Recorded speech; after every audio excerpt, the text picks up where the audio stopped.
Good morning, class, and or good afternoon, students, and you're welcome to this session.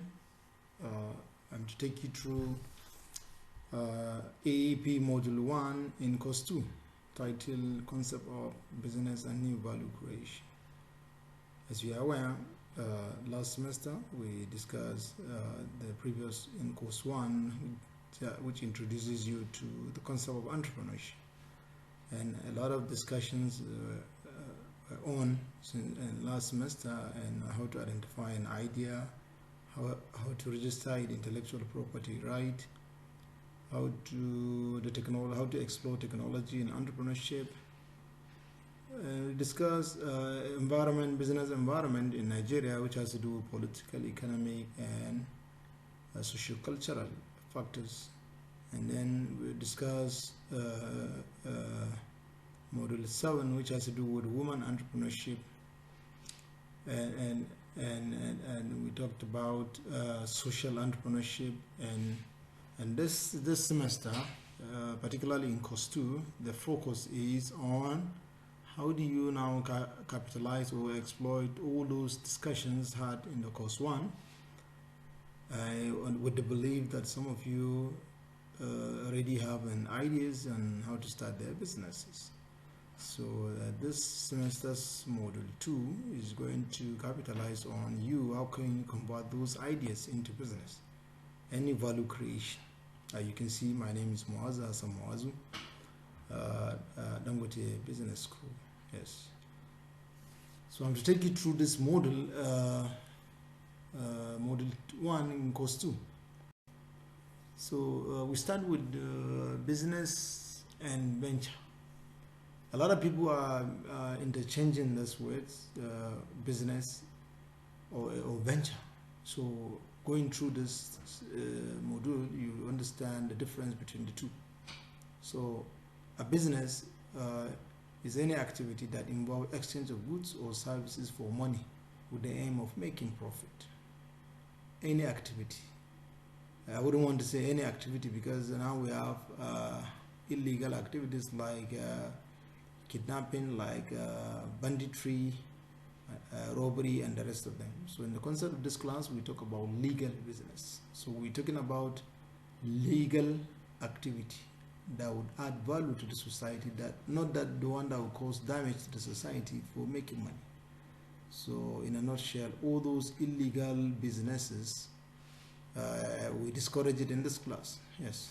So a business, as I said, is any activity that involves exchange of goods or services for money with the aim of making profit between two or more individuals. While a venture is any activity that offers benefit, product, or service to people either for profit or not. So venture could be school, hospitals, NGOs, clubs, and associations, government agencies, and parastatals. All this could fall under venture. So in a nutshell, we're saying the difference between the two is venture could involve business, while business is basically for making profit. But venture could fall as NGOs, could be a business as well. So venture could be a holistic name, for any activity that involves offering benefit to people either for profit or for not for profit. Yes. From the picture, you're going to see two ways, and majority of people choose the path of employees, meaning that the normal thinking of every student is to graduate and have a job. While you can see one person is taking the path of entrepreneurship. He chooses to be an entrepreneur with his red necktie.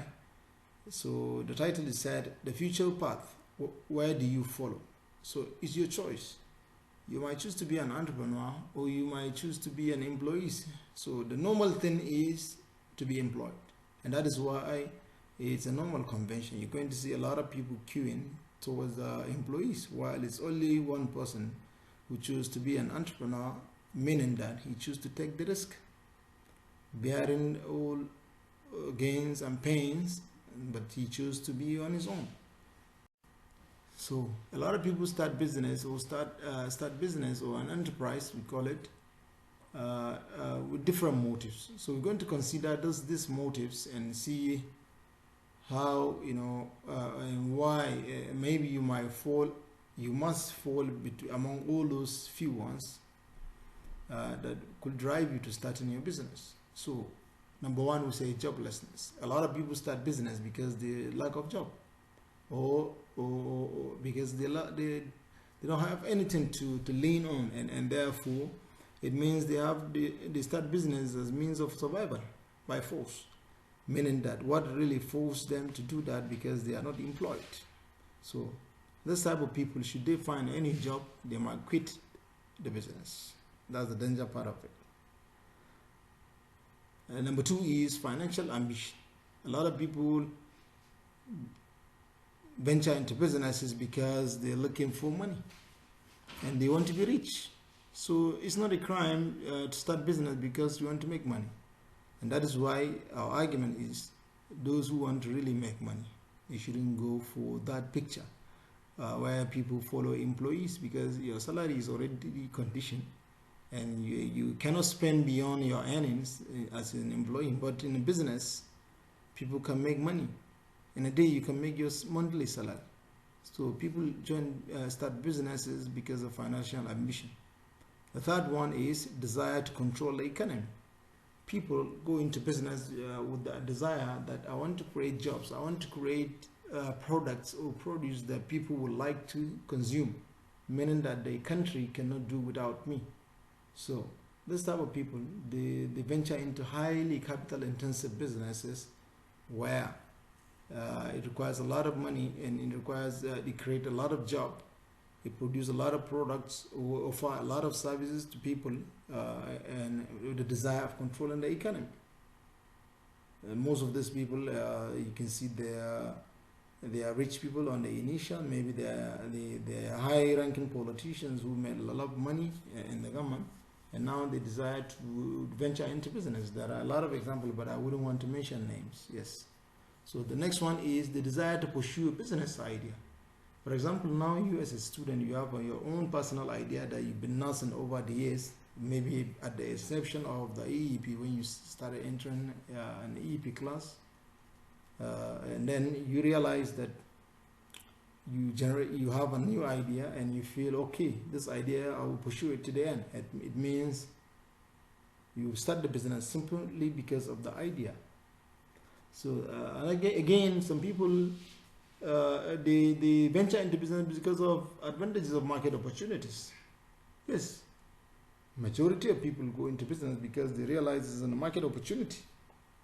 What do I mean by that is, in your locality, there might be a need for a particular product, or there might be a need for a particular service. Let's assume you're living in a local area, and you realize in that locality, nobody's offering, pharmaceutical drugs. Nobody operates a pharmaceutical chemist where you sell drugs or you take injections. So this is a market opportunity that you feel, okay, since there's no scarcity of this, then let me go into business. And then a lot of people venture into business because of this opportunity, market opportunity. Again, the next one is inherited family business.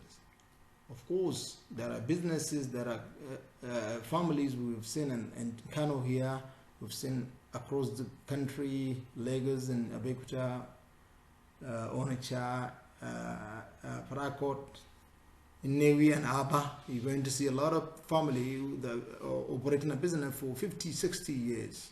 So this type of family, if you belong to this family, you want to continue with the business.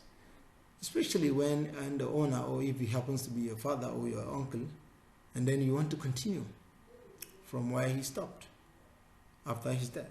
So a lot of people will continue venture into business because it's an inherited family business. For example, a goldsmith, a blacksmith, all this type of trade, a lot of people follow suit because their parents initiated the business, and now their children want to continue with the business. You can remember in first one we discussed family business. So the desire to be your own boss. A lot of people who start business because they want to be their own boss. Maybe, or perhaps they were employed before, and now they They experience difficulty under their boss, query every day, troubles all the time, asking a lot of questions. Where have you been? Why are you late? Why are you leaving early? All those type of questions, giving them targets. Some people might decide or resign from where they are working and start their business because they want to be the boss. They want to be the ones asking people questions. It's a valid reason to start your own business because you can only get this in your business. The very first day you start, you are the boss. Not like in an employed, salaried job where you have to elevate to the ranks before you become the boss. Maybe it will take you 15, 20 years, yes. So the next one is frustration with low pay or salary. A lot of people start business because they want to create surplus. And what is that surplus? Is to earn extra money for extra needs. The needs of humans are insatiable. And now you have 2 children. The next 2 years you have 3 children. If you are lucky, you have 4 children courtesy of twins. So how can you cater for them? These people would be the same salary. It's not possible. So people go into business because they realize that the salary they are earning is very low, and therefore they have to create surplus. So lack of growth opportunity in your place of work is another factor that is pushing people to start their own business. It's a pushing factor, really pushing factor. So lack of growth in opportunity in your place of work.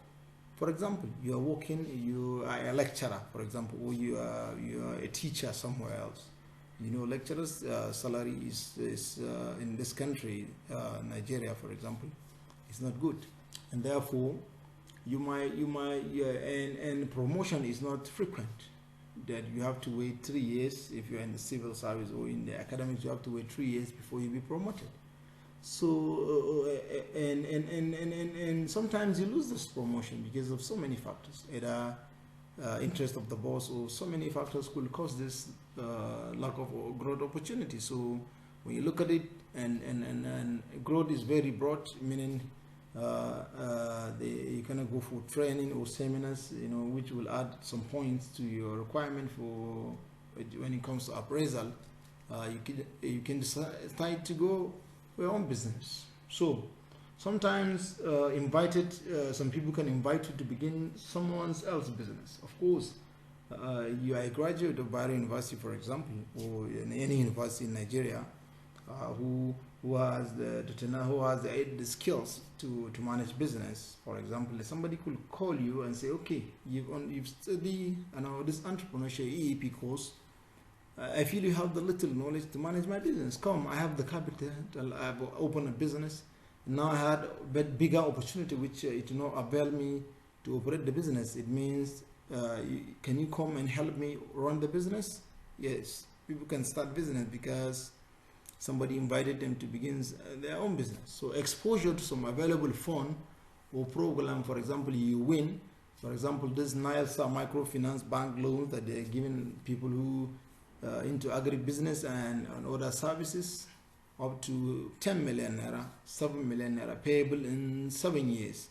So this is a wonderful opportunity, and a lot of people are starting business because of this available fund. You win. You used to be free grant, where if you scale through to final and you be granted up to 10 million naira free, even though it's paid installmental, but then it's after every progressive stage, then the still amount will be released to you. So this type of available phone, really attract. This time it's not a push factor because it's negative. It's not negative. It's positive. It's attraction. So it attracts people to start business. I've seen a lot of people trying. They will never operate any business, but because they say UWIN is out there, or CBN is giving COVID-19 intervention and whatnot, people start business. So life after retirement is another factor. A lot of parents experience this. When you retire, it is that at the time you realize that, this cash flow, this money that comes every month is not normal like before. Even your pension, even though now we operate in a contributory pension system where you contribute some percent and the organization do the same, it's not enough. For example, somebody who is earning, say, 150,000 naira when he retired, he barely gets 50,000 per month. So how could 50,000 cater for all his needs that even the 150 was not enough? So this is a problem, and therefore people after retirement, most people look at starting a business as the only way out. Unfortunately, most of them venture into businesses they do not have experience, and at the end, at the tail end, the little money they gather from their gratuity, they invested into the business, all of it into the business, and the business collapse. So when the business collapse, and that will be the beginning of high blood pressure, and a lot of sickness will come, diabetes and heart attack. So if they are not lucky, eventual death. So it's better to start planning for your retirement immediately when you're employed. So it's very dangerous to wait until you retire. At that time, the risk is higher because you don't have experience. So it's advisable for you to start early before the time of retirement. Prepare to retire before you get tired. And this is the advice said by some people. So life after retirement is really very, very troubling, and therefore a lot of people get into depression because of retirement. You see people retiring, they are crying, they don't have homes where they could move on. They are living in quarters, they'll be evicted and be looking for squatter settlement, which is really bad. And then they will have to look for means of survival. So people go into business because of life after retirement. So sometimes people go into businesses giving back to society, meaning that perhaps they've enjoyed some goodies from the society, or even if they don't enjoy, they still want to give back to the society. They open companies simply to create employment, simply to create means of livelihood for people in the society. So this type of people, they are well-to-do individuals who start their own businesses in order to give back. Not really necessarily well-to-do, but if you might decide to start and create a business with the intention of creating jobs. So people giving back to society is an attractive factor that attract people to start business. So sometimes favorable government policy like free company registration, free land for you to cultivate or for agricultural activity, and the rest of it could attract people. Free tax, low tax, government waivers, and the rest of them. A lot of people go into business because of favorable government policies. So the second part of this module has to do with the feasibility. Now we understood reasons why people go into business, and we're assuming you choose to go into the business. How do you start? You don't just go into any business without knowing the terrain of that business. So knowing the environment, knowing the obtainable factors in the business is very important, and we call this feasibility analysis or studies. So it is the discovery, assessment, measurement, calculation, and evaluation of business ideas, workability, viability, and profitability. So for every business is out there to make, for every business is to make profit. So for you to make profit, you have to understand the environment. You have to know what type of customers you have in the market, who is providing similar product or similar service. You have to know whether your idea is going to work or not. You have to know the viability, what benefit will it bring to you, and what value are you offering to the society. So all this fall under feasibility study or feasibility analysis. It simply means trying to understand the factors surrounding the type of business. What do you need to know? The competitors, how many competitors? If you know the competitors, what services, or what is the nature of their services? How do they charge prices? How do they find the location they are using? What procedure do they follow? You need to know what the government policy is saying about the business. You need to know what cost of production, what machinery do you need to put into that operations. So this are what we call feasibility studies. So again, it analyzes challenges of startups, market, competition, technicality, conformity with the law, and pricing and financials. So it analyzes the challenges of startups, market, competition. Technicality means the little knowledge and how to produce what you want to produce. Conformity with the law, is it legal, is it illegal? Pricing, how do you charge pricing? What type of model will fit the market? Financial, how would you, where would you get the fund, and how much money would you require to start the business? This is what we call feasibility studies or feasibility analysis. It's very important in business. So once you do this, you're on your way to starting a good business, because it allows you to know how do you start, and even the name or the type of product or service you're willing to offer. Will the people buy it or they don't want to buy it? You understand the culture of the people, you understand the buying, purchasing power of the people, and whatnot. Yes. And then the feasibility considerations, that are what we call feasibility consideration. I've said them in the earlier slide, but then the first one is economic feasibility. This includes cost and benefit analysis of the business or the idea you want to take to the market. Is it a product or is it a process? Economic feasibility, it involves how much money will it require. And then again, it involves the capability of the customers. Would they have the resources to pay the money? Would they be able to afford the price you're offering them? This is very important. And this will tell you whether, if you're producing something, say product A, 100 naira, whether if you offer it 120, people can buy, and the cost of production is say 100 naira, and when you sell it 120, whether there's gain or no gain, and this economic feasibility. So again, we call is the feasibility that is broken into pieces now.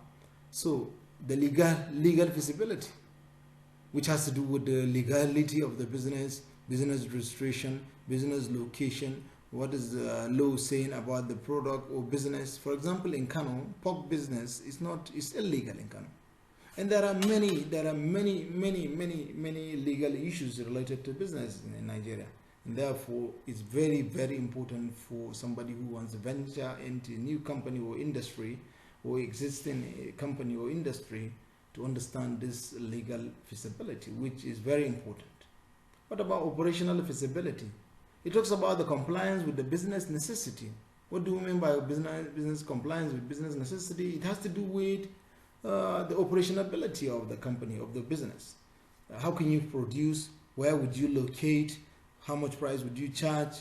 How do you the packaging? How do you do all this, necessary requirement of operating a successful business? This falls under operational feasibility. What about schedule feasibility? Schedule feasibility is considering the take-up of the company, the available skills. Do you have the knowledge of the business? Do you have the skills? Do you have the people that can help you champion the cause of taking up this business or not? Do you have the necessary requirement? And this is schedule feasibility. What is the minimum equipment or tools do you need to start? So this is very important to know. What about resources feasibility? Well, resources feasibility talked about the availability, time, interference with other operations. So it talks about availability and interference with other operations. So production, if they are producing, or how could they influence other sector, other department or unit of the operations? How would you allow each to operate independently, even though they are not independent, but then you do not. So financial feasibility is very important. What is the financial structure of the proposed business? You need to know. Is it how is it? Are you going to use 50% personal savings and 50% borrowed money from bank, or are you going to public for public IPO, public offering? So all this, it gives you the structure of how the business financial. Then the structure of typical feasibility analysis. The first one starts with the proposing the entrepreneur's profile. Proposing entrepreneur's profile, you have to introduce yourself at the beginning. Your profile, who are you, what is your name, where do where not necessarily mention name, I mean, what's your experience, which sector did you operate before, and what benefit are you bringing on the table to operate this business. So the next one is, which business name are you proposing Where are you proposing the locations and headquarters and branches? Business history, why are you doing it before, or you're just starting for the first time? What is the business objectives? What is the required technical skills you mentioned? What is the proposed capitalization? Capitalization has to do with the initial capital. How can you fund the company? How can you operate the business? Where would you source for initial capital? Like I said in the previous slide, proposed capitalization has to do with the money. For example, if you want to start a company that requires 10 million naira, and now you're putting your personal money, say 5 million, and the remaining 5 million naira you are borrowing from banks, or you are borrowing from family and friends. That is the capitalization. And then sources of fund at the start. So sources of fund has to do with the capitalization has to do with the amount, how much money would you require, while the sources of fund talks about the sources from friends, personal savings, bank loan, grant from government, or public offering. And then the production and operational requirement, you have to state them clearly. And then the market potential and assessment and strategy. Market potential, assessment, and strategy. What is the market potential? Are there a few people producing, or there are many customers, competitors who deal in the same business or product or service? So you need to know. And then what strategy, how could you tackle, or how could you defeat them in the marketplace? You have to state it. And then the next one is financial assessment and projection. It has to do with the profit and sales. So this thing is very important. It's the lifeline. It's one of the lifeline of business. How much do you project that you could sell in a year? And then how much is your cost when you compare the cost and sales, and then you know the difference is the profit. Sometimes it's loss, but we're not praying for loss, but sometimes it happens in business. You have to put it at the back of your mind that it do happen. Yes. So the next one is growth and the break-even period. So the growth and the break-even period, you need to understand for how long would you recoup all your investment, and what is the likelihood of the growth pace. Are you growing 10% every year? Are you growing 20% every year? By which month will you recoup all your investment, or by which year would you recoup all your investment? You have to project here. So reinvestment policy and risk analysis, you have to know whether all your profit you return them or you reinvest some of them. And then risk analysis, are you a risk averse? How would you do the risk analysis? What type of venture or sector would you want to go in, and why would you go to, considering the type of risk in that sector? So conclusion and recommendation. This is the typical structure of a feasibility analysis. When you read the motto, you're going to see a lot of it. Yes. So reason for feasibility: one, people go into feasibility, one, to appraise the business marketplace. You need to know what type of market you're going into. Yes. The second one is to assess the experience of the management team. You want to assess the type of people who will operate the business. And then the next one is to identify the challenges faced by startup and how to overcome them. Of course, we're trying to identify why some businesses are failing in the sector and that you are about to venture into. And then that will help you to prepare very well how to overcome these challenges. So feasibility studies is done to consider the financial feasibility and the expected returns. For profitability, whether the business is scalable, is feasible, is profitable or not, it will help you to know. To help you also to decide whether to continue or proceed to plan the business or abandon it. So at this juncture, you'll be able to know whether the business is profitable or not, or if it's worthy of continuation, then you can continue to proceed to develop a particular business plan. So feasibility is an input to business plan. It prepares you, to give you insight on how to prepare your business plan. So business plan is basically about a strategy. How do you take your product to the market? How do you sell it? Who are your customers? How do you produce? Where would you locate? All these are strategy, while the feasibility is helping you to unravel or discover those steps to take in order to win in the marketplace. So luck is not a strategy. So if you are waiting for luck to happen, luck will not always come in your way. Of course, we are humans and we are religious people. We believe that God changes things. Then you have to pray, but you have to work hard. So when you work hard, then you put prayer, and then you wait for the luck. So sometimes you don't just relax and you don't do anything and you think things will favor you. It's not always in the case. It could favor others. So luck is going round. It could fall on somebody's head. So don't rely on only luck. Do something and pray for luck, and then you combine the two, and then you. So business planning. So the next thing after feasibility is a business plan. We say a business plan is a map, a blueprint, a guide. It is a strategy, way, manner, or on how to implement the findings of a feasibility study. So like we said, the process of business planning is the research, sector, industry, customers, competitor, costs involved, etc. Strategize then the current practice, build a new selling propositions, calculate financials. It has to do with finance. Then draft a sketch, then revision and proofreading to finalize the business plan. So planning. So these are some of it. Executive summary. This is the structure of a business plan. Executive summary, nature of a business, marketing strategy, financial requirement, source, potentials, entrepreneur and business, and then forecast, profit, management, team, etc. So business description. The executive summary is the last thing to do, but it's the first thing that appears on the business plan. Because some of those financial institutions or some of the financials or angel investors wouldn't have the time to go deep into the business plan. So it is expected at the executive summary, you put everything: the nature of the business, the marketing strategy, the financial requirement, plus the source who will provide the fund, and then the potential of the business, then forecast, profit, and management.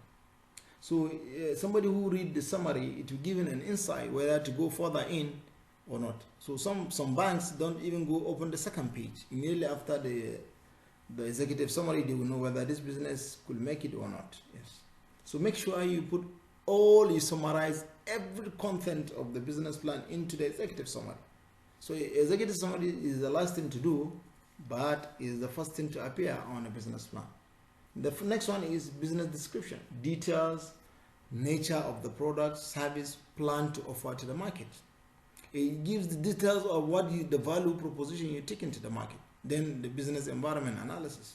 What is the tactics, business name, what is the market, the pricing, the sales projection, and budgets. So the next one is market analysis.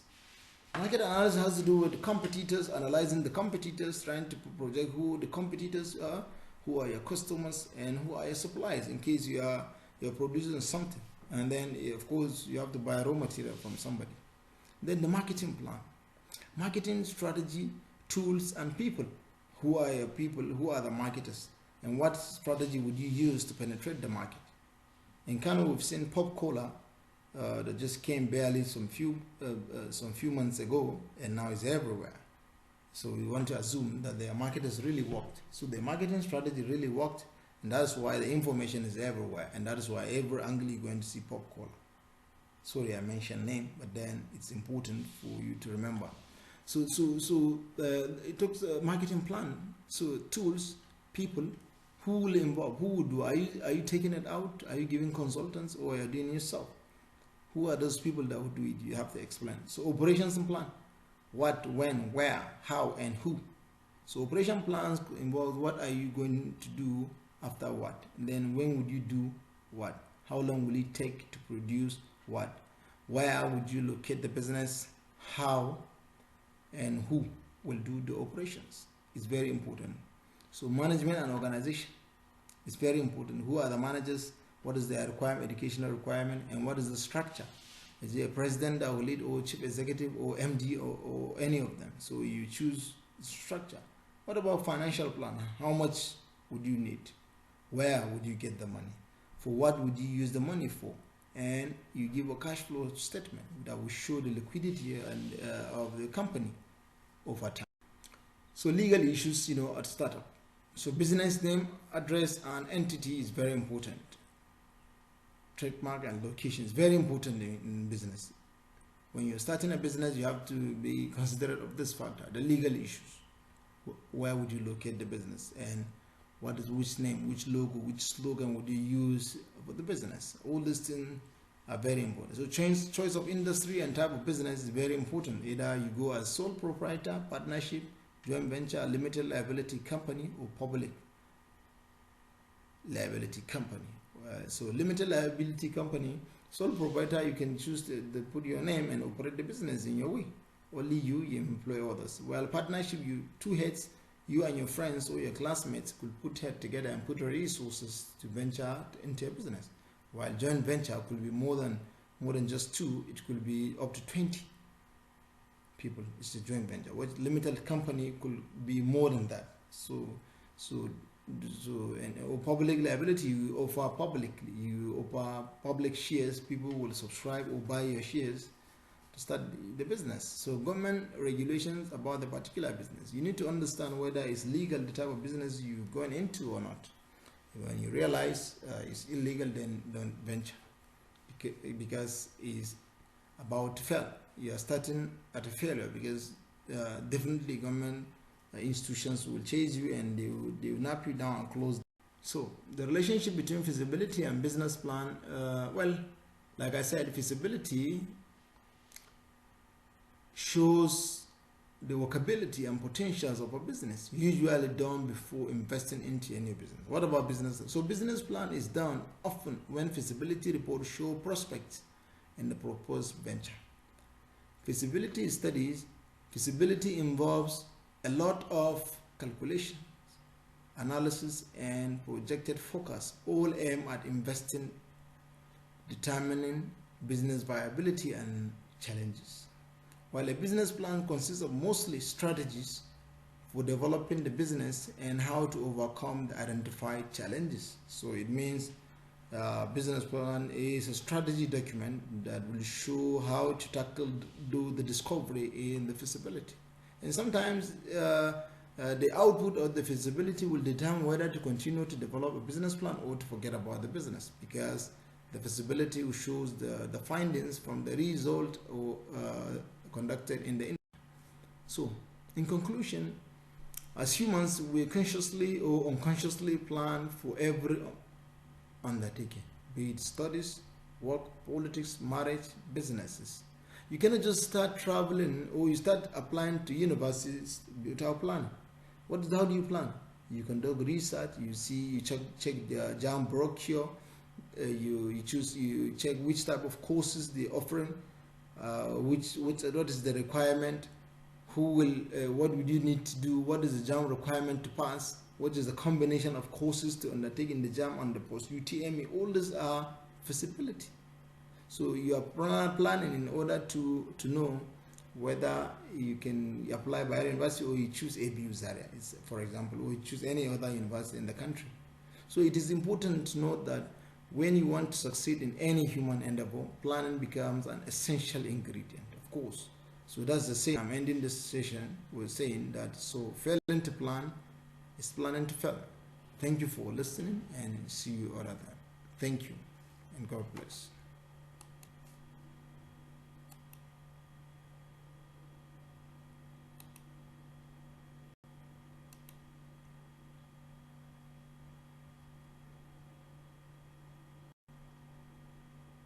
Thank you for listening. Yeah, you have a pleasant time.